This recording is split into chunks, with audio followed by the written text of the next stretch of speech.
Organisasi publik dan manajemen publik. Mengapa organisasi diperlukan? Apa itu organisasi publik? Makin kompleks kehidupan manusia, akan makin tinggi pula tuntutan akan kemampuan mengorganisasikan seluruh satuan-satuan kerja yang ada di dalamnya.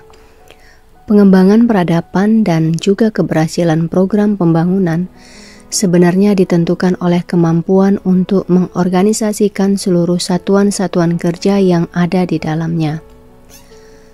Pengembangan peradaban dan juga keberhasilan program pembangunan sebenarnya ditentukan oleh kemampuan untuk mengorganisasi sumber daya.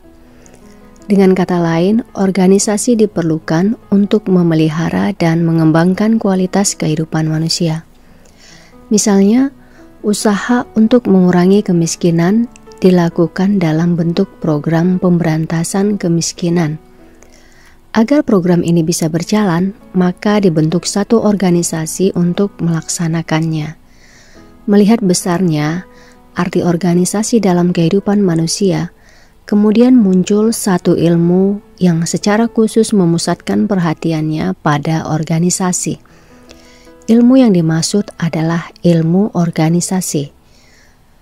Organisasi dipandang sebagai fenomena administrasi, sehingga seringkali orang menyebut dengan istilah organisasi administratif. Organisasi dianggap sebagai penampilan strukturalnya, maka wajah fungsionalnya ditangkap dalam istilah manajemen. Kalau dengan organisasi kita berbicara mengenai struktur atau wadah kerjasama, maka dengan manajemen kita berbicara mengenai pengerahan dan pendayagunaan segala sumber daya dan fasilitas yang ada. Keduanya dapat ditemukan dalam aspek kegiatan manusia, baik di kalangan pemerintah maupun swasta dan masyarakat. Penguasaan materi mengenai organisasi dan manajemen akan memberikan bekal tentang bagaimana seharusnya melakukan aktivitas organisasi dan manajemen. Hal ini dimaksudkan agar tujuan-tujuan yang telah ditetapkan dapat dicapai secara lebih baik dalam pengertian cakupan atau coverage, kualitas dan kuantitas, etika dan stakeholder. Kualitas dan kuantitas mengacu pada jumlah dan tingkat pemenuhan standar yang telah ditentukan. Etika berkaitan dengan pertimbangan baik dan buruk atau moral, dan stakeholder menyangkut pihak-pihak yang terlibat dalam kegiatan organisasi dan manajemen. Modul yang lalu kita membahas mengenai hubungan administrasi dengan ilmu-ilmu lainnya. Dari sini kita memperoleh informasi yang amat esensial bahwa administrasi publik tidak dapat menghasilkan sesuatu semata-mata dengan tangannya sendiri. Informasi ini dapat mempermudah pemahaman kita mengenai besarnya pengaruh ilmu-ilmu lain dalam pengembangan organisasi dan manajemen.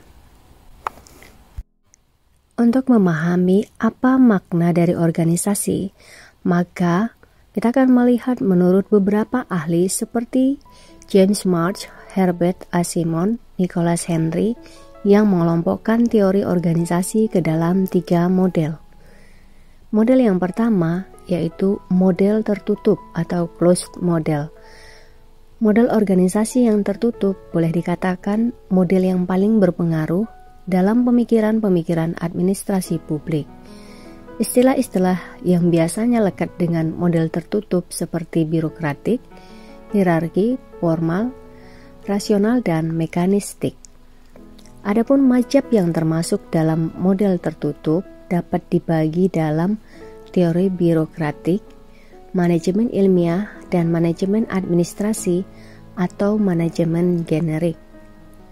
Kedua, model terbuka atau open model. Model organisasi yang terbuka secara tradisional mempunyai pengaruh besar sekali pada administrasi niaga. Sekalipun dalam tahun-tahun belakangan ini, situasi telah berganti sehingga model terbuka juga mempengaruhi administrasi publik. Istilah-istilah yang lekat dengan model terbuka antara lain kolegial, kompetitif, pasaran, bebas, informal, natural, dan organik. Seperti halnya dengan model tertutup, dalam model terbuka juga ada 3 mazhab yang terdiri dari mazhab hubungan manusia, mazhab perkembangan organisasi, dan mazhab lingkungan organisasi. Yang ketiga, model sintesis, the newer tradition.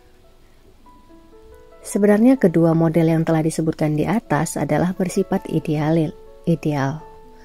Kedua menekankan aspek yang saling berlainan. Yang pertama, memandang rasionalitas monolitik, sedang yang kedua memandang non-rasionalitas.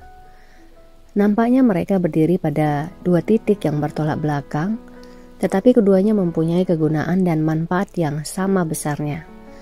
Dalam perkembangannya terlihat adanya usaha untuk memadukan 2 model tersebut menjadi satu model yang baru. Inilah yang kemudian dikenal sebagai model sintesis.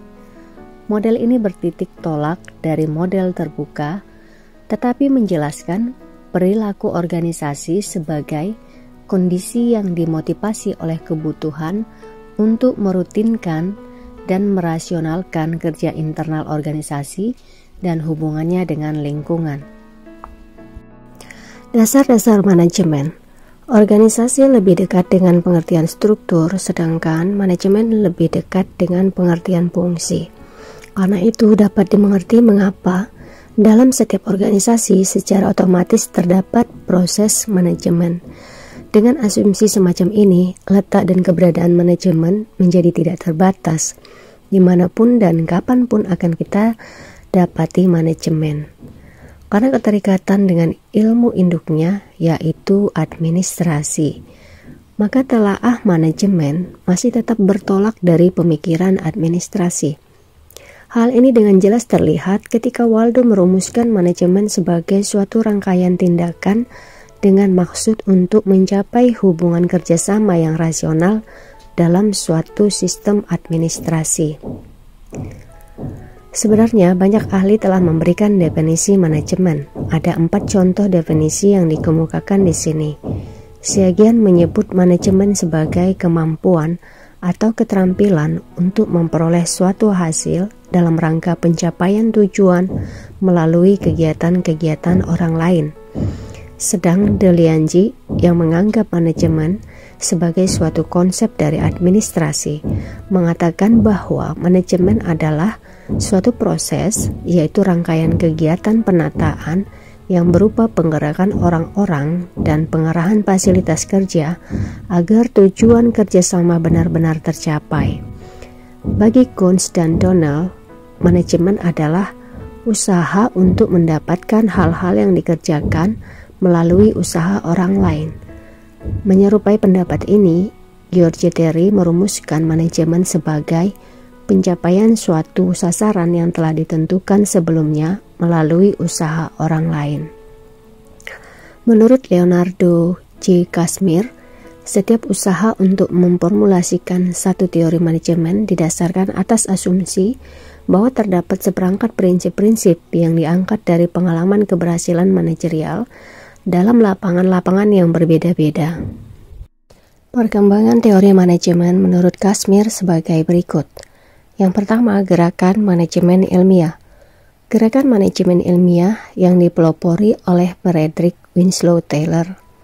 Tujuan dari gerakan ini adalah efisiensi industri yang lebih tinggi, baik dalam bentuk produktivitas yang lebih tinggi, maupun unit biaya yang lebih rendah. Teknis-teknis dari manajemen mencerminkan kepercayaan Taylor bahwa perencanaan perlu dipisahkan dari pelaksanaan. Ada 2 asumsi dasar yang dipergunakan oleh manajemen ilmiah, yakni yang pertama, efisiensi industri dapat dicapai melalui penerapan metode-metode ilmiah. Dan yang kedua, pemberian upah yang tinggi. Kegiatan-kegiatan yang dilakukan dalam operation research yang menekankan penerapan metode-metode ilmiah pada pembuatan keputusan merupakan pengembangan yang lebih lanjut dari salah satu asumsi operasional dari manajemen ilmiah. Kedua, prinsip-prinsip umum manajemen. prinsip-prinsip umum manajemen, tokoh-tokoh dari pengembangan teori manajemen yang kedua adalah Henry Payol. Berbeda dengan Taylor yang menekankan teknik manajemen yang cocok pada tingkat operasional, maka teori Payol diorientasikan pada tingkat organisasi yang lebih tinggi yang disebut top manajemen. Sebagian besar analisis terhadap aktivitas organisasi yang telah dilakukan oleh Payol dipandang sebagai analisis aktivitas manajerial. Adalah menarik untuk merenungkan pandangan Payol yang mengatakan bahwa apa yang ditulisnya semata-mata menekankan aspek universal dari fungsi-fungsi dan prinsip-prinsip manajemen. Karena itu, prinsip-prinsipnya dapat diterapkan baik dalam organisasi politik, keagamaan, sosial, dan sebagainya. Ketiga, pengaruh dari ilmu perilaku. Pengaruh dari ilmu perilaku pada manajemen berkenaan dengan penerapan metode-metode dan penemuan-penemuan psikologi sosial, dan sosiologi. Peminjaman konsep-konsep dari ilmu-ilmu ini dimaksudkan untuk lebih memahami perilaku organisasi. Yang keempat, pendekatan kuantitatif dan sistem. Pendekatan sistem merupakan penyumbangan terakhir pada teknik dan teori manajemen. Awalnya diterapkan pada Operation Research di kalangan tentara Inggris selama Perang Dunia Kedua. Karakteristik utama dari Operation Research adalah orientasi masa depannya. Dalam perkembangan selanjutnya, metode atau teknik-teknik kuantitatif juga dipergunakan secara luas dalam masalah, seperti dalam hal produksi dan distribusi. Cara ini sering sekali disebut dengan linear programming. Sebenarnya, metode-metode Monte Carlo dan teori permainan sangat lekat dengan Operation Research. Penggunaan pendekatan sistem kuantitatif sering disebut dengan istilah manajemen science yang berbeda dengan scientific management Taylor. Yang pertama menunjukkan pendekatan yang berorientasi pada studi keseluruhan situasi dengan tekanan pada keputusan yang meliputi seluruh organisasi. Sedangkan scientific management merupakan pendekatan yang berorientasi pada identifikasi metode kerja terbaik di dalam sistem yang ada. Fungsi-fungsi manajemen. Mengenai fungsi-fungsi manajemen di antara para ahli tidak ada kesepakatan. Pendekatan fungsional terhadap manajemen memusatkan perhatiannya pada aktivitas-aktivitas manajerial yang harus dilaksanakan dalam kerangka pencapaian tujuan organisasi. Leonard J. Kashmir mengemukakan ada 4 fungsi manajerial yang utama. Sekalipun ia mengaku tidak ada persetujuan universal dalam memandang fungsi-fungsi manajemen yang utama, tetapi keempat fungsi yang telah dikemukakannya itu merupakan fungsi-fungsi yang paling banyak diungkapkan para penulis dalam bidang ini, dengan pertimbangan untuk lebih menekankan pada bagaimana organisasi berjalan dan besarnya pengaruh unsur-unsur manusiawi. Modul ini menunjukkan bahwa karakteristik pelaksanaan fungsi manajemen terletak pada pembuatan keputusan, terletak pada 1. Pembuatan keputusan, 2. Komunikasi administrasi, 3. Kepemimpinan, 4. Motivasi. Fungsi manajemen merupakan elemen dasar yang selalu ada dan melekat dalam proses manajemen. Fungsi-fungsi ini dijadikan dasar oleh para manajer dalam menjalankan aktivitas untuk mencapai tujuan yang telah ditetapkan. Henry Payol pada abad ke-20 mengenalkan 5 fungsi manajemen yang terdiri dari merancang, mengorganisasi, memerintah, mengordinasi, dan mengendalikan. Kepemimpinan. Studi kepemimpinan pada titik awal mengungkapkan adanya 3 unsur penting, yaitu pertama, pemimpin itu sendiri, kedua, orang-orang yang dipimpin, dan tiga, situasi di tempat mana kepemimpinan itu diselenggarakan. Pemahaman dari ketiga elemen ini mengunggah kesadaran kita bahwa kepemimpinan itu bukan merupakan masalah bakat atau suratan tangan belaka, tetapi lebih merupakan kemauan untuk secara sadar menerima tanggung jawab untuk memimpin. Kepemimpinan adalah segenap tindakan untuk mempengaruhi orang lain agar melakukan kegiatan-kegiatan sesuai dengan tujuan yang telah ditentukan sebelumnya. Dalam pandangan Dr. Abdul Rahman, pemimpin adalah seorang yang dapat menggerakkan orang-orang lain di sekitarnya untuk mengikuti pemimpin itu. Jadi, tugas seorang pemimpin adalah untuk memimpin. Soehardi Sigit membagikan pendekatan dalam studi kepemimpinan dalam dua kelompok, yaitu yang pertama pendekatan watak trait approach yang menyatakan bahwa hanya orang-orang yang memiliki kualitas-kualitas tertentu yang dapat menjadi pemimpin. Yang kedua, pendekatan empiris dan pendekatan situasional yang menyatakan bahwa kepemimpinan adalah satu proses dinamik yang berbeda dari satu situasi ke situasi yang lain.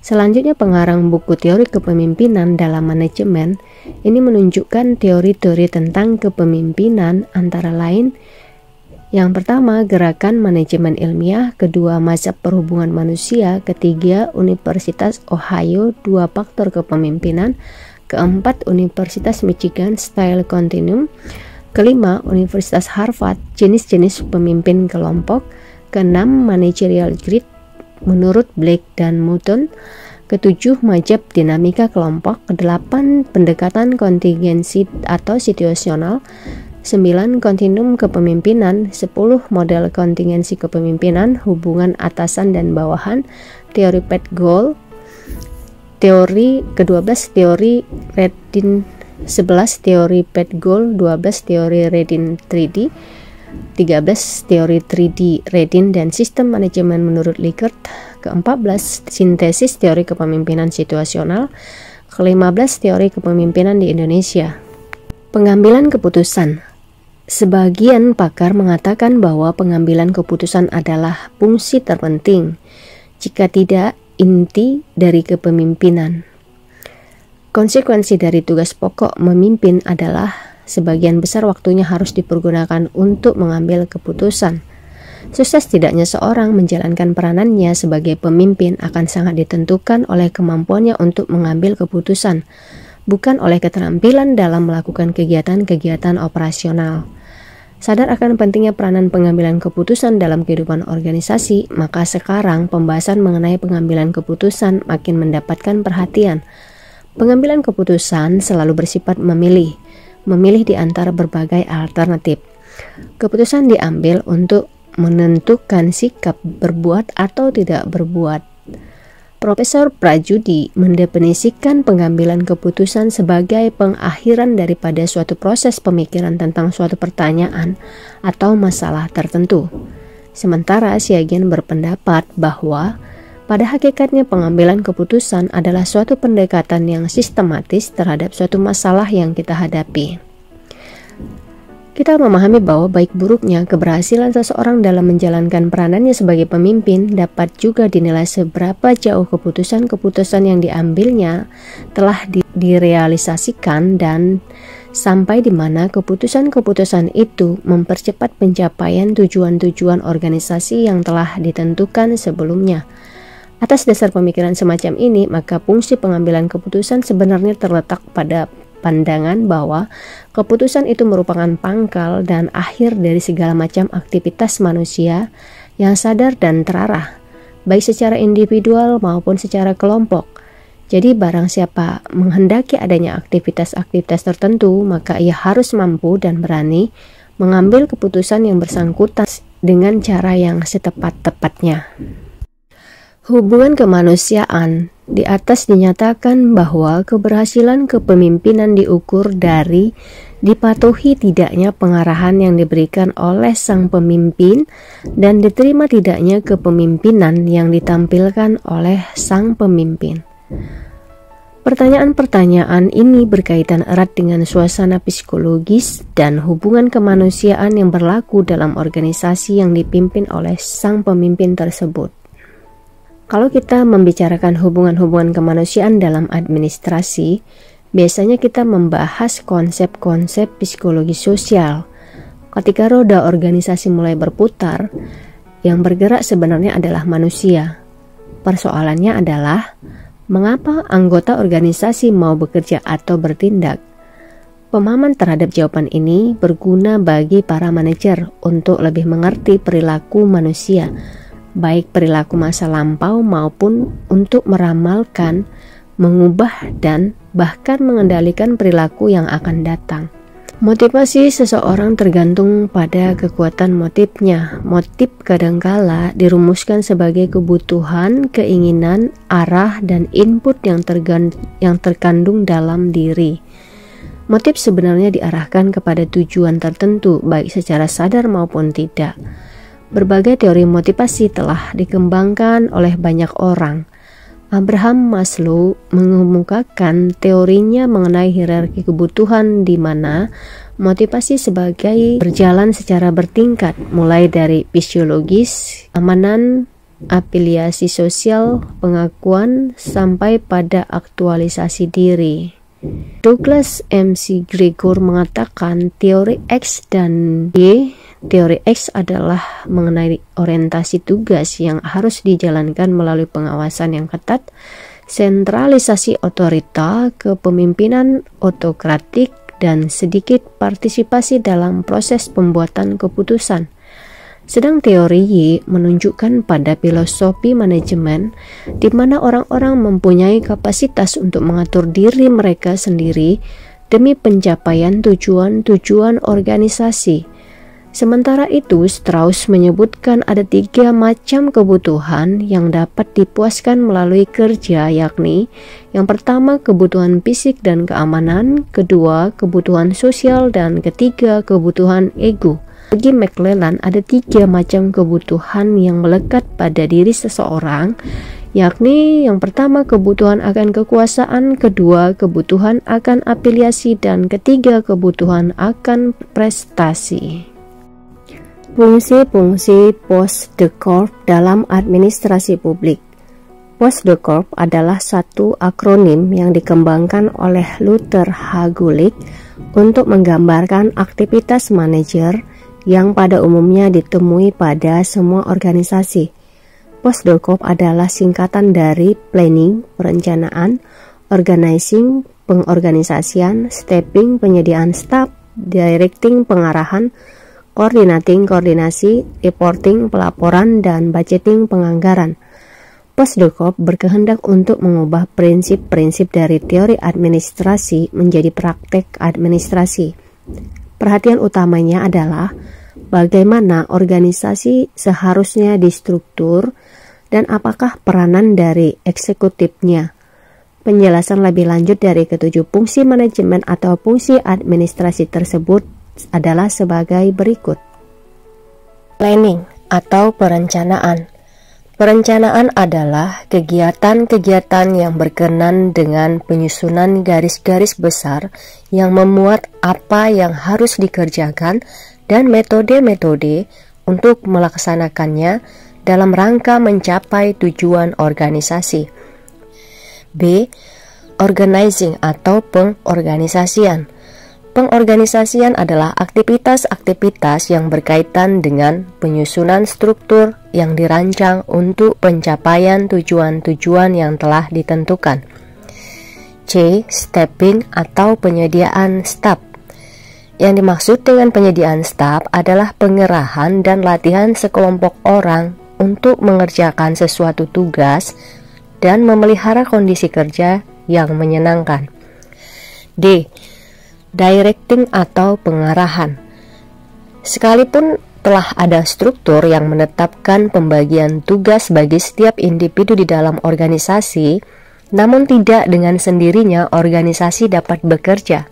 tetapi harus ada pembuat keputusan-keputusan dan menyatakan mereka dalam aturan yang bersifat khusus dan umum yang dilakukan melalui instruksi-instruksi.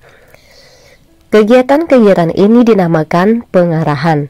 Menurut Leonard J. Kashmir, fungsi pengarahan melibatkan pembimbingan dan supervisi terhadap usaha-usaha bawahan dalam rangka pencapaian sasaran organisasi. Misal, semua wewenang daerah di tingkat provinsi sudah habis dibagikan kepada semua perangkat daerah. Salah satu dinas yang dibentuk adalah Dinas Bina Marga oleh gubernur. Kepala Dinas Bina Marga diberi tugas untuk merealisasi rencana pembangunan jalan tol. Coordinating atau koordinasi. Menurut Luther Hagulik, pengkoordinasian dimaksudkan untuk menghubungkan berbagai bagian pekerjaan dalam sesuatu organisasi. Reporting atau pelaporan. Fungsi ini adalah fungsi yang berkaitan dengan pemberian informasi kepada manajer, sehingga yang bersangkutan dapat mengikuti perkembangan dan kemajuan kerja. G. Budgeting atau penganggaran. Fungsi penganggaran oleh Gulick dimaksudkan sebagai pengendalian organisasi melalui perencanaan fiskal dan akuntansi. Alan Schick, seorang sarjana politik, telah mengidentifikasi tugas tujuan anggaran yang berbeda. Yang pertama, pengendalian, kedua, manajemen, ketiga, perencanaan. Fungsi perencanaan merupakan fungsi primer anggaran yang telah mendapat perhatian selama kurun waktu 1900 sampai 1930-an di Amerika. Dalam periode ini dipergunakan metode anggaran per butir atau the line item budget. Periode kontrol ditunjukkan dengan penetapan Direktorat Anggaran Pusat yang di Indonesia kurang lebih sama dengan Badan Pengawas Keuangan Pemerintah atau BPKP. Sedang fungsi manajemen dari anggaran berlaku selama tahun-tahun 1930-an sampai 1950-an. Pada periode ini yang berlaku adalah anggaran program atau program budget atau performance budget. Anggaran tipe ini dirancang untuk menjawab bagaimanakah sebaiknya program-program diadministrasikan dengan cara-cara yang paling efisien. Ini adalah merupakan asal mula anggaran dipergunakan sebagai alat evaluasi. Periode ketiga, fungsi perencanaan dari anggaran. Berlangsung dari akhir 50-an sampai akhir dasawarsa 60-an. Dalam masa ini, proses anggaran yang dijalankan dikenal sebagai PPBS atau Planning, Programming, Budgeting System. Tujuan menyeluruh dari PPBS adalah untuk menciptakan rasionalitas yang lebih besar dalam proses penganggaran. Maka seorang administrator harus merencanakan tujuan-tujuan organisasi dalam skala panjang, menetapkan program-program untuk mencapai tujuan-tujuan, dan menganggarkan proyek-proyek spesifik dalam program-program untuk membuatnya jadi efektif. Fungsi evaluasi dari anggaran tumbuh selama tahun 1970-an dan diwakili oleh penganggaran seimbang atau zero-based budgeting. Sistem ini menuntut seluruh pengeluaran dari setiap program dan dari setiap unit pemerintah dibenarkan dan diperbaharui setiap tahun.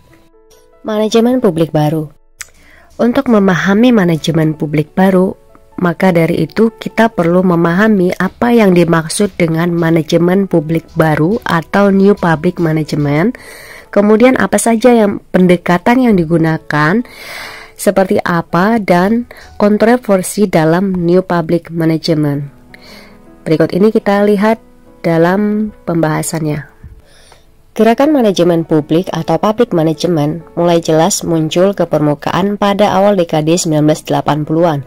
Faktor yang mendorong munculnya gerakan ini berkaitan dengan ketidakpuasan terhadap mutu pelayanan dan kinerja dari organisasi publik atau lembaga pemerintah. Sektor publik tidak dikelola secara profesional sehingga inefisiensi berlangsung hampir di semua bagian organisasi publik. Akibatnya pemborosan, korupsi, keruwetan, dan red tape menjadi rutinitas yang melekat pada organisasi publik. Siapakah biang atau sumber dari pokok buruknya sumber kinerja organisasi publik? Ternyata bersumber dari kuatnya perilaku dan orientasi birokratik yang berlaku dalam organisasi publik. Terobosan yang perlu dilakukan untuk mengatasi ini adalah dengan melakukan reformasi administrasi atau administrative reform, dan strategi-strategi yang diajukan adalah debirokratisasi, reformasi kepegawaian atau civil service reform, dan mewirausahakan birokrasi atau re-eventing government. Dalam perkembangannya, gerakan manajemen publik tidak juga memuaskan. Kinerja-kinerja lembaga publik tetap buruk. Guna memperbaiki kondisi birokrasi, maka muncullah gerakan manajemen publik baru atau New Public Management. Gerakan ini memperoleh momentum dengan terbitnya karya Osborne dan Gabler, Reinventing Government, pada tahun 1991. Sekalipun mendapat sambutan dan dukungan yang sangat besar dari pemerintah Clinton, pemikiran-pemikiran Osborne dan Gabler mendapat kritik yang tajam, terutama pada data yang mereka gunakan untuk melemparkan tesis Reinventing Government ke tengah-tengah publik Amerika di negara-negara lainnya. A. Manajemen publik. Yang pertama, masalah dalam manajemen publik. Apa yang menjadi akar permasalahan dalam manajemen publik? Manajemen publik juga mengalami keterbatasan dalam hal bagaimana para pemimpin akuntabel kepada para bawahannya, karena para pemimpin lebih mengutamakan pendekatan hierarkis, bukan membuat bawahan mereka merasa ikut bertanggung jawab atas keberhasilan atau kegagalan pemimpin mereka. Kepercayaan kepada para pemimpin menjadi menurun.